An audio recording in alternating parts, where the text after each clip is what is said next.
प्रातःकाल जब गुरुजी पधारे तो उन्होंने आते ही कहा कि ध्यान से सुनो, अब हम राम कथा आरंभ करते हैं। यह तो आप जानते ही होंगे कि 63 शलाका के महापुरुषों में 24 तीर्थंकर, 12 चक्रवर्ती, 9 बलभद्र, 9 नारायण और 9 प्रतिनारायण होते हैं। बलभद्र और नारायण भाई भाई ही होते हैं और प्रतिनारायण 3 खंड का मालिक अर्धचक्री सम्राट होता है। अर्धचक्री सम्राट प्रतिनारायण को युद्ध में पराजित कर अर्धचक्रवर्ती सम्राट बनते हैं। यह प्रकृति जन्य शाश्वत नियम है। राम, लक्ष्मण और रावण भरत क्षेत्र के इस अवसर्पिणी काल के 8वें बलभद्र, 8वें नारायण और 8वें प्रतिनारायण थे। 20वें तीर्थंकर मुनि सुव्रतनाथ के काल में उत्पन्न राम और लक्ष्मण अयोध्या के इक्ष्वाकु वंशी अर्थात सूर्यवंशी राजा दशरथ के पुत्र थे। इस वंश का नाम रघुवंश राजा दशरथ के दादा अतिशय पराक्रमी राजा रघु के नाम पर चल पड़ा था। राजा रघु के पुत्र का नाम अनरण्य पड़ा क्योंकि उन्होंने लोगों को बचाकर देश को अनरण्य यानी वनों से रहित कर दिया था। राजा अनरण्य के 2 पुत्र थे, अनंतरथ और दशरथ। एक दिन राजा अनरण्य महल में बैठे थे, तब दूत ने आकर सूचना दी कि आपके मित्र राजा सहस्त्र रश्मि रावण से पराजित होकर प्रतिबोध को प्राप्त हुए और अब दीक्षा धारण कर रहे हैं तथा आपको दिए वचन के अनुसार दीक्षा लेने से पहले उन्होंने आपके पास यह सूचना भिजवाई है। मित्र के वैराग्य के समाचार सुनकर राजा अनरण्य ने भी दीक्षा लेने को उद्यत हुए और अपने बड़े पुत्र अनंतरथ को बुलाकर बोले कि मैं इस दुखमय संसार से पार होने के लिए मुनि व्रत लेना चाहता हूँ, अतः अब यह राज्य तुम संभालो। इसके अलावा भी अगर तुम्हारी कुछ और इच्छा हो तो वो कहो। यह सुनकर वैराग्यचित्त अनंतरथ बोले, क्या कहा आपने? कोई और इच्छाओं का क्या कहना। तीव्रगामी विमान भी कहीं न कहीं विश्राम लेते ही हैं। कल्पनाओं की भी सीमा होती ही है। स्वप्न भी जागृत अवस्था में अपनी गति बंद कर देते हैं। विचार श्रृंखलाएं किसी एक केंद्र बिंदु को पाकर थम जाती हैं, पर इच्छाओं का कोई अंत नहीं। इच्छा न थमती है, न विश्राम करती है, न ही अपनी गति बंद करती है, न ही तृप्त होती है, अपितु हर पल हर क्षण बढ़ती ही रहती है। एक इच्छा पूरी हुई कि दूसरी उत्पन्न हो जाती। कभी कभी तो एक इच्छा भी पूरी नहीं हो पाती और अनेक इच्छाएं उत्पन्न हो जाती हैं। अतः अब मैं भी आपके साथ उस पथ पर बढ़ना चाहता हूँ जहाँ इच्छाएं उत्पन्न ही न हो। राजा अनरण्य के बहुत समझाने पर भी जब युवराज अनंतरथ अपने निश्चय पर अटल रहे, तब राज्य लक्ष्मी से अत्यंत निस्पृह राजा अनरण्य ने अपने 1 माह के पुत्र दशरथ को राज्य लक्ष्मी को सौंपकर बड़े पुत्र अनंतरथ के साथ अभय सेन मुनि के पास जाकर दिगंबरी दीक्षा ले ली। सो उचित ही है, क्योंकि संसार से उदास वैराग्य प्रवृत्ति वाले निर्मोही व्यक्तियों की वृत्ति ऐसी अद्भुत ही होती है। राजा अनरण्य ने मुनि बनकर घोर तपस्या की, जिससे उन्होंने कर्मों का नाश कर मुक्ति रमा का वरण किया तथा उनके बड़े पुत्र मुनि बनकर पृथ्वी पर विहार करने लगे। क्लेश रहित 22 परिशह का पालन करने से वे अनंत वीर्य नाम से प्रसिद्ध हुए। कुछ काल पश्चात इन्होंने भी मुक्ति प्राप्त की और उनके छोटे भाई दशरथ माँ की देखरेख में बड़े होकर सुखपूर्वक राज्य करने लगे। राजा दशरथ की 4 शादियां हुई थी।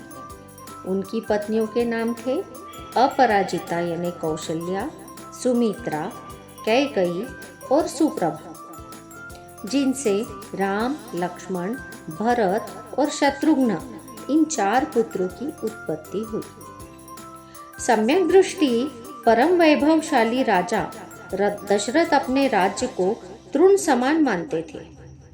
धार्मिक प्रवृत्ति वाले राजा दशरथ ने अनेकों नए मंदिर बनवाए, पुराने मंदिरों का जीर्णोद्धार कराया। एक बार जब राजा दशरथ राज्यसभा में तत्व चर्चा कर रहे थे कि तभी नारद जी आए और एकांत होने पर उन्होंने बताया कि 3 खंड के सम्राट अर्धचक्री दशानन को सागर बुद्धि नामक निमित्त ज्ञानी ने बताया कि उनकी मृत्यु दशरथ के पुत्र व जनक की पुत्री के निमित्त से होगी, जिससे सुनकर दशानन चिंतित हुआ। अर्धचक्री दशानन को चिंतित देखकर उनके छोटे भाई विभीषण ने उन्हें सांत्वना देते हुए कहा कि आप चिंतित न हो, उन दोनों के पुत्र पुत्री होने से पहले ही मैं उन्हें यमलोक पहुंचा दूंगा। फिर न रहेगा बांस न बजेगी बांसुरी। तुम दोनों के कुल रूपादि लक्षणों से अपरिचित विभीषण बहुत समय से सभी राज्यों में घूम रहा है और इच्छानुसार रूप धारण करने वाले कुशल गुप्तचरों को भी तुम दोनों को ढूंढने के लिए छोड़ा हुआ है, पर अभी तक तुम दोनों का उन्हें पता नहीं चल सका है। अतः मुझे भ्रमणशील जानकर उन्होंने मुझसे पूछा कि क्या तुम इस पृथ्वी पर दशरथ व जनक नाम के किन्हीं 2 व्यक्तियों को जानते हो? उनके खोटे अभिप्राय को समझकर मैंने उनसे कहा कि मैं ढूंढकर बताऊंगा।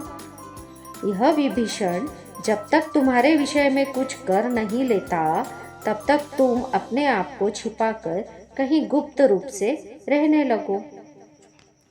इस प्रकार राजा दशरथ को सतर्क करने के पश्चात नारद राजा जनक के पास चले गए और उन्हें भी इसी प्रकार के समाचार देकर सतर्क किया।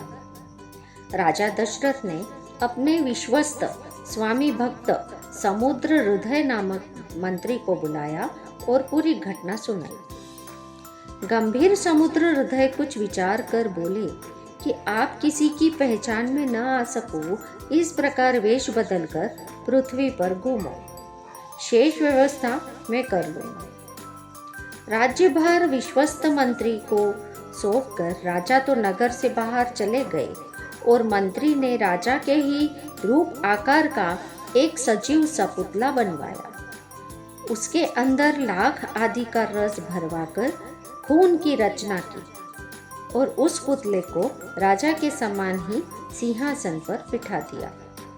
दूर से देखने पर यह पुतला दशरथ सा ही लगता था, अतः किसी को रंच मात्र भी शंका नहीं हुई।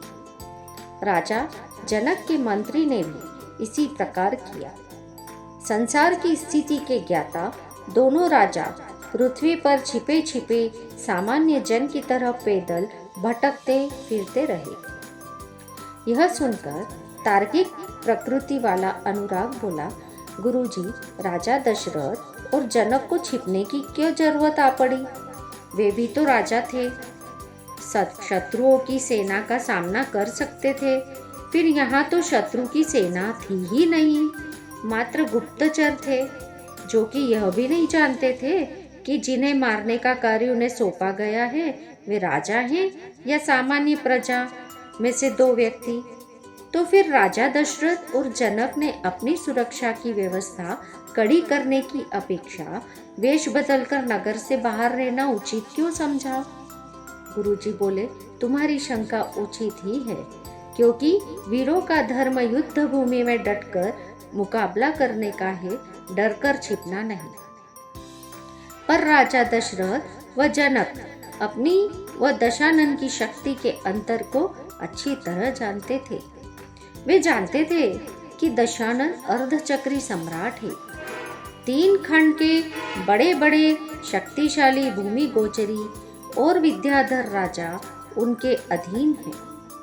उनके पिता अनरण्य के परम मित्र बलशाली सहस्र रश्मि को उसने युद्ध में हराकर अपने अधीन किया है। अतः उन्होंने यही उचित समझा, क्योंकि अपने से कई गुने अधिक शक्तिशाली से बिना सोचे विचारे भिड़ जाना भी तो समझदारी का काम नहीं है। शत्रु के समान अपनी शक्ति न हो तो युक्ति से प्राणों की रक्षा करना ही बुद्धिमानी है। इस समय सामना करने से न केवल उनकी जान को खतरा था, अपितु व्यर्थ में दोनों ओर की सेनाओं का संहार भी होता था। धर्मात्मा दशरथ और जनक को जन संहार उचित प्रतीत नहीं हुआ और उन्होंने अपने बुद्धिमान मंत्रियों की सलाह मानकर जो कुछ किया उचित ही किया। विपत्ति किस पर नहीं आती है। बड़े बड़े सम्राटों को भी छिपकर जीवन रक्षा करनी पड़ती है। धिक्कार है इस जीवन को। कहते कहते गुरुजी एकदम गंभीर हो गए। गुरुजी को मौन देखकर एक श्रोता बोला, उसके बाद क्या हुआ गुरुजी? गंभीर गुरुजी ने धीरे से कहा, अब कल। इस प्रकार प्रथम दिन की सभा समाप्त हो गई और सब अपने अपने घर चल दिए।